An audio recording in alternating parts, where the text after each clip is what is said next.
اه يا جماعة، عمركم سألتوا نفسكم آه ايه هي الاغاني او عبارة عن ايه الاغنية؟ ممكن بالنسبة لحد بسميع عادي بيسمع اغاني بسيطة مش عارفة ايه، عبارة عن كلمات حلوة، شخص بيغني وشخص بيلحن، اللحن بيدي شيء معين، حزن، فرح، تشجيع، احباط.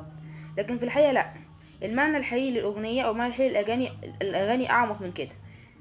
واللي عارفين او القائمين على الاغاني في مصر او في اي دولة عارفين المعنى ده كويس.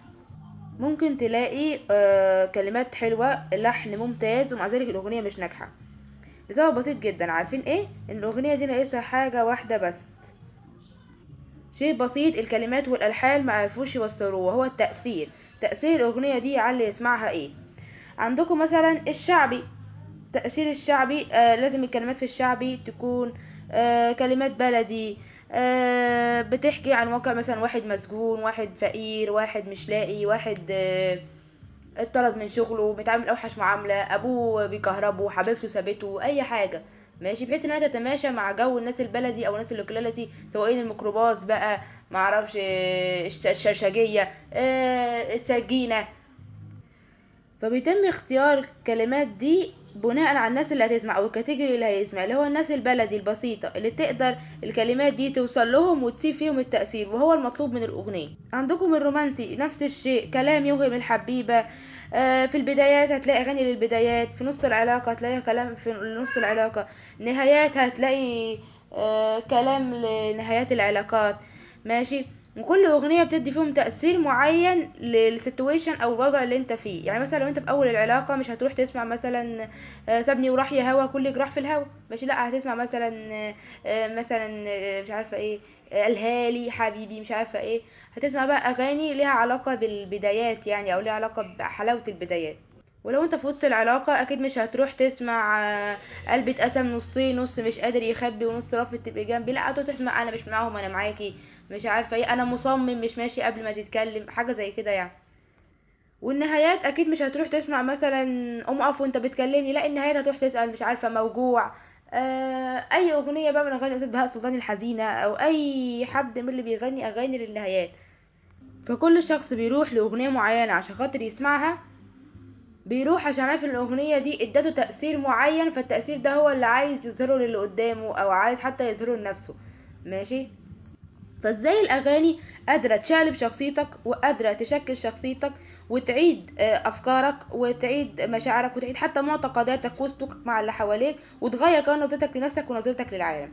الاغنية الناجحة بجد هي اللي بتسيب اثر في 3 حاجات، بتسيب اثر تقريبا في 4 حاجات. اول حاجة هي مشاعرك، مشاعر الحزن، الفرح، زي ما قلت لك الحزن، الفرح، التشجيع، الوهم.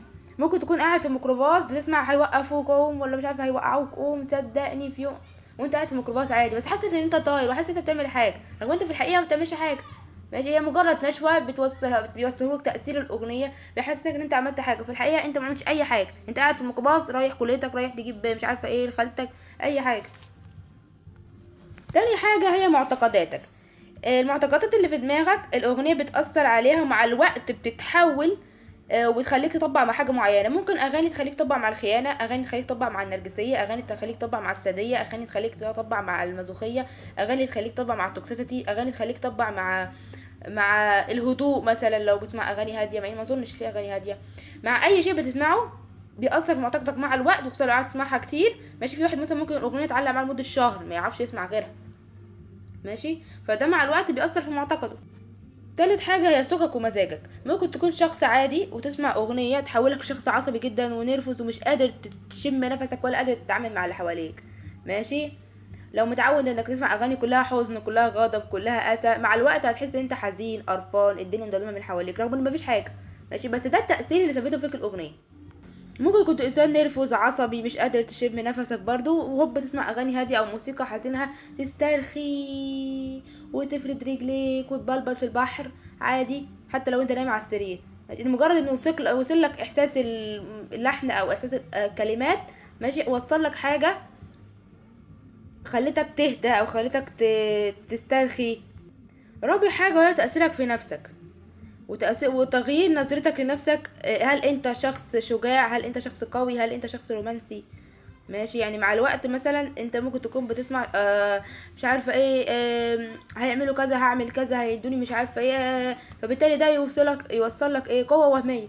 انت لا قوي ولا حاجه، انت لو كنت بتسمعك هي بيوصلك احساس كده وقتي، او احساس اللي هو مؤقت، يعني ان انت شجاع وبتاع وتخش تضرب، لكن انت لو عيل مسكك هيطحنك عادي.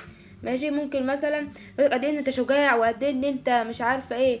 وممكن في اغنيه تانية يوصلك قد ايه انت رومانسي، وقد ايه انت حبيب، رغم ان انت ممكن تكون جاد جدا في العلاقه بتاعتك، بس مره واحده الاغنيه توصلك انت ايه رومانسي. ولما تغنيها للي قدامك تحس قد ايه ان انت رومانسي، تحس انت عايز تغنيها له عشان تثبت له قد ايه انت رومانسي. ممكن تخليه غاضب على طول، غضبان على طول، قرفان على طول، تحس ان انت هتطلع مطوه من جيبك وتجري ورا اي حد تغزه. ماشي. مع الوقت ده كمان بينشر جرايم، وبيخلي الناس تعمل بقى اللي بتشوفه في الاغنيه بقى، عشان تيجي تقولي لا بقى والحاجات ديت. ماشي. آه يخليك انسان فاني، عارف تضحك، عارف تهزر، عارف مش عارف ايه. بتسمع مثلا اغاني شعبيه، اللي هي اغاني شعبيه اللي هي السوقيه شويه، اللي هي بتاع سعد الصغير والحاجات اللي زي كده، او اغاني مثلا بتاعت الاطفال مثلا، ممكن تخليك تحس شويه بالكوميديا او الحس الفكاهي، رغم ان انت في الحقيقه انسان جاد جدا ومالكش في الهزار. وكمان بتأثر على ثقتك بنفسك من غير ما تحس. يعني ممكن تكون انسان واثق في نفسك وشايف ان انت فيكش اي عيب، شايف مش عارفه ايه، تبتدي بقى تسمع اغاني، خصوصا لو كانت بنت، تبتدي تسمع اغاني بقى عن واحده مكسوره، واحده مجروحه، واحده حبيبها مبهدلها، واحده مبهدله في الحياه عشان خاطر تصرف على عيالها، فبالتالي ده يأثر عليها هي، رغم ان هي ملهاش دعوه. ماشي. بس مع الوقت بتيجي ثقتها تهز في نفسها، ان انا بص انا عايشه زي البنت دي، ابويا بيعمل كذا، وامي بتعمل كذا، انا عايشه زي البنت دي، حبيبي بيعمل كذا. مع الوقت ثقتها في نفسها تتهز، وثقتها في شكلها كمان. في النهاية لو انت حابب تسمع اغاني، او انت حابة تسمع اغاني، او حابين كلكم تسمعوا اغاني، اسألوا نفسكم الاول، هل الاغاني دي بتمثلني انا ولا لا؟ بتأثر فيا ازاي؟ بتساعدني اكون انسان كويس ولا لا؟ بتساعدني اكون انسان ايجابي ولا لا؟ بتوصل لي مشاعر عاملة ازاي؟ تأثير الاغنية دي كلحن او كموسيقى وككلمات بتوصل لي احساس بايه في الوقت اللي انا بسمعه فيها؟ وهل الاحساس ده بيفضل معايا مستمر، يعني مع الوقت ممكن يأثر عليا بالسلب، ولا احساس وقتي بيروح، او بالايجاب، ولا احساس وقتي بيروح، احساس وهمي يعني. وخد بالك، لان كل ما يسمع يدرك. مع الوقت اللي انت بتسمعه مع الوقت بيبقى جزء منك، بيدخل جوه دماغك، بيبقى معتقدك.